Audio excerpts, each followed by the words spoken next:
In the name of the Father, the Son, and the Holy Spirit. Amen. So today's Bible reading for my sermon is taken from the Gospel of St. Luke, chapter 16, verses 13 to 18. So let me just read this passage once before I begin. No one can serve two masters. Either you will hate the one and love the other, or you will be devoted to the one and despise the other. You cannot serve both God and money. The Pharisees who loved money heard all this and were sneering at Jesus. He said to them, "You are the ones who justify yourselves in the eyes of others, but God knows your hearts. What people value highly is detestable in God's sight." The law and the prophets were proclaimed until John. Since that time, the good news of the kingdom of God is being preached, and everyone is forcing their way into it. It is easier for heaven and earth to disappear than for the least stroke of a pen to drop out of the law. Anyone who divorces his wife and marries another woman commits adultery, and the man who marries a divorced woman commits adultery. So what is Jesus trying to tell us from this passage? So firstly, he talks about money. Is it that money is a bad thing or something that would do us harm? Let's dwell deeper into this topic and try to understand. So the first theme that we see here is this, that no one can serve two masters. Jesus is stating this in the most emphatic terms, that it is 100% impossible for us to serve both God and money. So if you believe that you are able to successfully serve these two masters, then you are being deceived. അപ്പോൾ ഒരു example പറയുവാണെങ്കിൽ, in the recent past നമുക്ക് കുറേ പേർക്ക് കേട്ടിരിക്കുന്ന ഒരു term ആയിരിക്കും moon lighting. അപ്പോൾ moon lighting എന്ന് പറയുമ്പോൾ it is basically when you're involved in a primary job which gives you a primary source of income, but you're trying to have additional jobs in order to get more money. അപ്പം especially in the corona സമയത്ത് കുറേ ആൾക്കാർ they were managing to do this because of work from home and other benefits.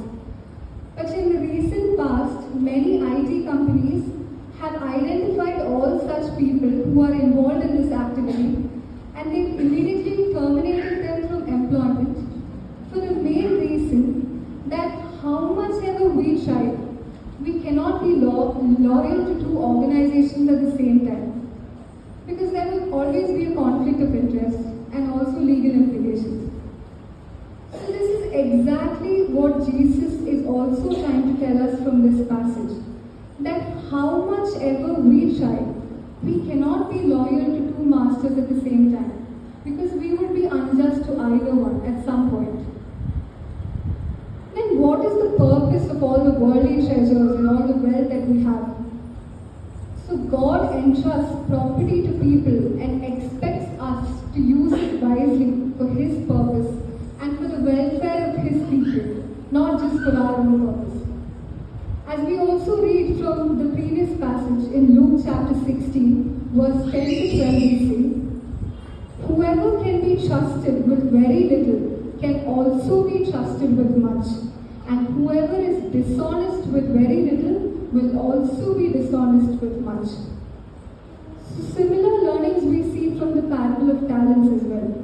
So the master assigns 3 different amounts of talents to 3 different servants and goes expecting them to utilize their talents to the fullest.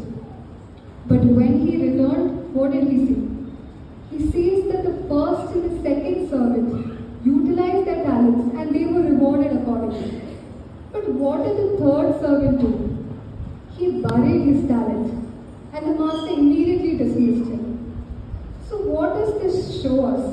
That the purpose we have on this earth is to utilize the talents and gifts that have given by God to us for His purpose and for the welfare of His people, not just to bury it somewhere. The moment we begin to think of money or anything else more than God, that is when we start drifting away from God's original purpose for us. നമ്മൾ എപ്പോഴും പാടുന്ന പോലെ സ്വന്തമായൊന്നുമില്ല സർവ്വതും നിന്നാനം സ്വസ്ഥമായുറങ്ങിടാം സമ്പത്തിൽ മയങ്ങാതെ മണ്ണിൽ സൗഭാഗ്യം നേടാനായാലും ആത്മം നഷ്ടമായ ഫലമെവിടെ. അപ്പം നമ്മൾ പാടിയ പോലെ സ്വന്തമായിട്ട് നമുക്കൊന്നുമില്ല. Whatever we have is given to us by God, and it is given to us for a purpose which we are here to serve. So many books and webinars offer us advice on how to invest our money and how we can get the most lucrative returns from these investments. But no one actually talks about the risks involved in these investments. Because of course you might win some, you might lose some. But there is only one place where we can know for certain that we would get maximum or the most beneficial returns, and that is in the promises that God gives us. So now coming to the real question, who would you choose, God or money?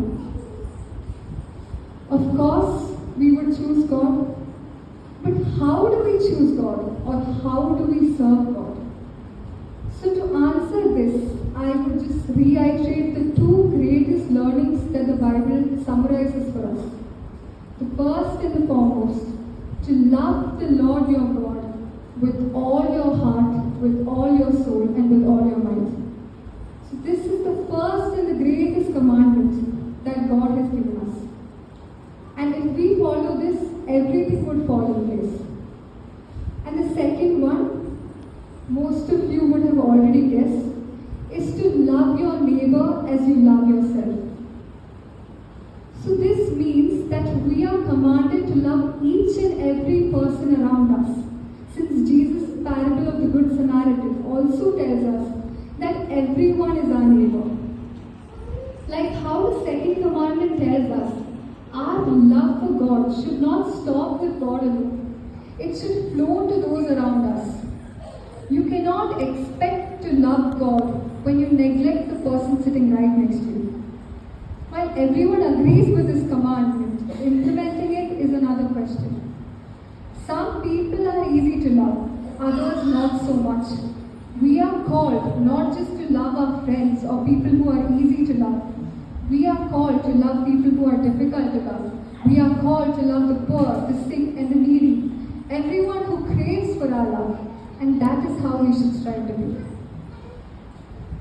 Now, coming to the second part of this passage, it talks about Pharisees. It is said here that they loved money. But why did they love money so much? Because they looked for justification in the eyes of men rather than in the eyes of God. God judges our hearts with a different set of values, not the same set of values that men have decided for us. Men may honor you for your wealth or public display of spirituality, but God looks at your hearts. God looks at you when no one else is watching you. So whenever you do anything, whenever you take a decision, ask yourself this: if that is what you would do in the presence of God, and that is how we should choose to live our lives. Now coming to the third theme of this passage. Here Jesus talks about the law and how the new covenant has not rescinded the original moral force of law that was given to us. Rather, Jesus illustrates the absoluteness of the same law and talks about how important it is for each of us to abide by that law. Today, people's hearts are still very hard. Especially in this generation, we know it is very easy for us to break the law because it always seems like the most convenient option. But that is not what we are here for. The truth of these verses is clear, that we should be morally correct and just in all our actions. That is how we should live our lives. So to conclude, I would just like to say this. Jesus knows that we are created in such a manner that we cannot serve two masters. We cannot serve both God and money even if you wanted to. So let us go back home and ask ourselves these questions. What is our value system? Who do we serve? Who do we love? Who is our true master? May the Lord help each of us to live a life consistent with His original purpose for us. And let us all strive to be a blessing for each and every person around us. With that, I would like to conclude. Glory be to God. Amen.